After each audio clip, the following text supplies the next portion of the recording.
All right guys, so in today's video, the dryer quit heating this week in the house, and that's all I've heard about. Well, I've been waiting on parts to fix it, and I got the parts in to fix. I've already diagnosed it, so I'm gonna show you kind of what I did. Maybe this right here can save you guys some money too in the long run, not exactly sure. This dryer was given to my wife and I as a wedding present from my grandmother and grandfather, and they've long gone now. They passed on, you know, about 18 years ago. And so it was given to us in 2003. I think the life expectancy of a dryer and a washing machine is like 10 years. But I'm the type of person that I would rather fix something than just throw it away because it doesn't work when parts are kind of cheap. So let me show you exactly what I did to diagnose this right here machine, and I'll show you my problem. So the first thing on this right here dryer, it takes a 1/4 inch socket. There's like 8 or 9 of these small screws here, perimeter, 3 on each side, 2 in the middle, and that might be it on this one. So you have 3 screws on the right there, 3 screws on the left, 2 in the middle. One is going into the this big cover here. One is holding this cover. Once you get all the screws out, this one big piece here on the back will just come off, like so. And you can expose the back of the dryer. So I'm using a multimeter here set to the continuity setting. When you touch the positive and negative leads, it makes an audible beep. It lets you know you have continuity. If you touch them together and it did not beep, that means you don't have continuity and something has tripped. Now the first thing that I thought of when the dryer wasn't heating, could it be a thermal fuse? In some cases, the thermal fuse, once it blows, the entire dryer will stop, and sometimes the heating element will stop. This is your thermal fuse right here. We have continuity. Okay, if you touch these 2 leads and you did not have continuity, that thermal fuse there will be blown and you would need to replace that. So that's like the first thing I usually check. The next thing I would check is this right here. This is your cycling thermostat. Kind of hard to see there, I know. We're just going to check continuity of the 2 red wires, top and bottom here.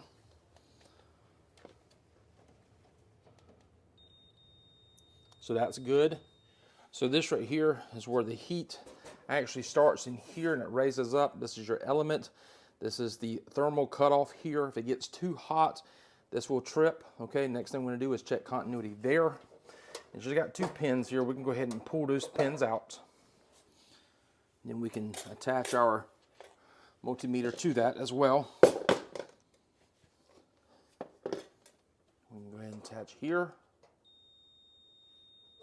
We have continuity there, so that's good as well. All right, so down here at the bottom, not exactly sure how well you guys can see that. Let's kind of zoom in here. We have an element and a high limit thermostat down here. We can check continuity down there as well. Let's go with these 2 big red wires here. There's nothing there. This red one, and this one is open. There's nothing there. Red and orange, nothing there. Get to the orange and the top red, and we have continuity. So it lets us know we have a problem down here. Okay, I'm going to show you exactly what we have. We'll go ahead and remove that, and that, and that. Grab the 1/4 inch socket again. I'm going to remove this right here, 1/4 inch screw off of both sides of the element. Let me zoom y'all back out. Okay, so this right here is the element. I remove 1 screw on this side and I remove 1 screw on this right here side. I still use that 1/4 inch socket. Go ahead and lift up and pull down. This right here is your heating element. Okay. This is what it looks like, what we seen once we pulled it out. This right here is the coils, okay? All of these coils look good. And sometimes if a coil breaks and touches the side of the metal here, it can give you a false reading where it's making continuity. So you still kind of want to check this right here as well. If you look down here, the coils look good. This coil is broke. And that coil being broke doesn't have any continuity in the system. And this was a pretty cheap part. I bought an entire kit. I'll place a link in the description below. However, this is kind of what I did here. You have all of these numbers, and on mine, they put a magic marker through the bottom number there. So I just put 3403585 into Amazon, and it gave up an entire kit. And with this kit, I was able to get a brand new coil here. And look, I mean, it's very, very identical here. Okay. The coil came with the new leads down here. It came with all the new sensors for it, a new thermal fuse. But this is what we have here, and that looks pretty good there. So if I could get, you know, a couple more years out of this right here, then there's no need to replace a dryer again, you know. A dryer is very simple. I think on this one I've only replaced one thermal fuse, and I've replaced the belt on it once, if that, twice over the last 20 years, you know. My wife really wants new units, but why buy new units when they're all the same pretty much inside and they do the same thing? But yeah, that's exactly what my problem was. And this is why it wasn't drying the clothes, because since this right here doesn't make continuity, the coils wasn't getting hot. And I imagine over a period of time, the coils started to break themselves down, so it wasn't as efficient as it once was when it was new. So here's another thing I'm going to show you. The way this right here looks, this is the old one here, and you see this right here, high limit switch here is connected down here. Now, this new unit doesn't come like that, it just comes like this right here. Okay, so how would I take that off? No need to take it off. This new one comes with the kit here. This is what it looks like. I'm gonna take it out and put it on. In order to put this on here and in place like this right here, we need to take this one tab right here and bend it 90 degrees down and put it in place, just so nothing else comes up, and then we can attach this right here back. Throw it up in place here. It's a little snug. So I went ahead and placed the one in the back first. Here's another approach I'm doing here. Getting low. Number one, the element wasn't all the way up.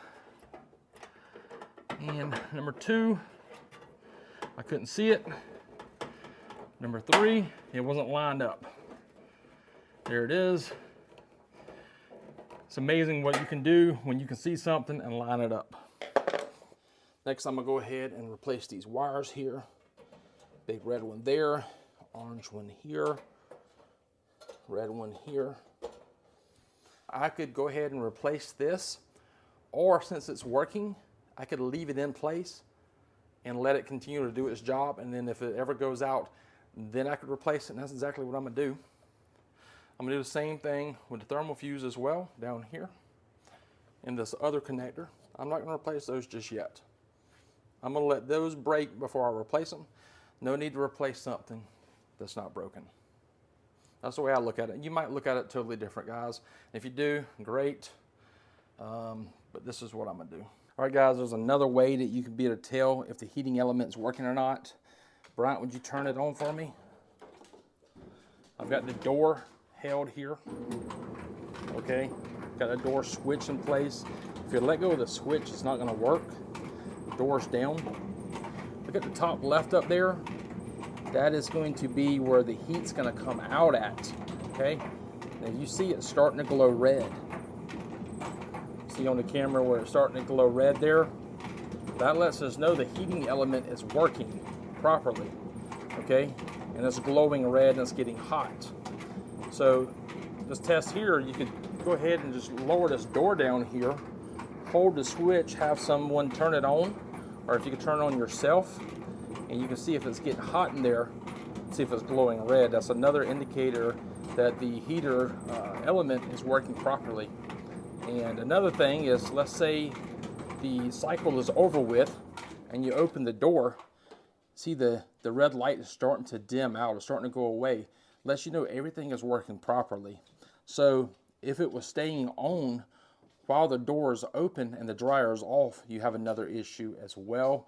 And that issue could be that it's making continuity with the case itself and staying on, could be. So it's another thing to look forward to right here if you replace your heating element in your dryer. Well guys, I appreciate you watching me. I know it's not your typical video that you'll see on my channel, but life happens every day, and we were able to fix this right here for relatively cheap, less than $30. I got the parts off of Amazon. I'll list the kit that I have in the description below. It's a Whirlpool kit, so if you have a Whirlpool dryer, that kit would be down there as well. But anyways guys, appreciate you watching today's video, and until next time, we'll see y'all later. Hey guys, what's going on? Welcome back to the channel. So my dryer quit working this week, and you want to make an announcement or anything? How you doing, buddy? Hey. This is Berkeley, and he's by my side all the time, inside the house or outside the house generally. He don't really come into the shop very much. That's why you guys don't see him there, but always craving attention. Good dog. All right, Burke, over here, buddy. Over here. Go ahead. Over there. Off camera. Work the camera behind me. Okay. Anyways, so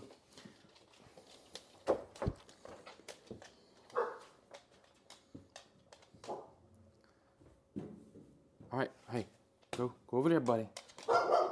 Oh my God. Hey, I love you so much, buddy. I do.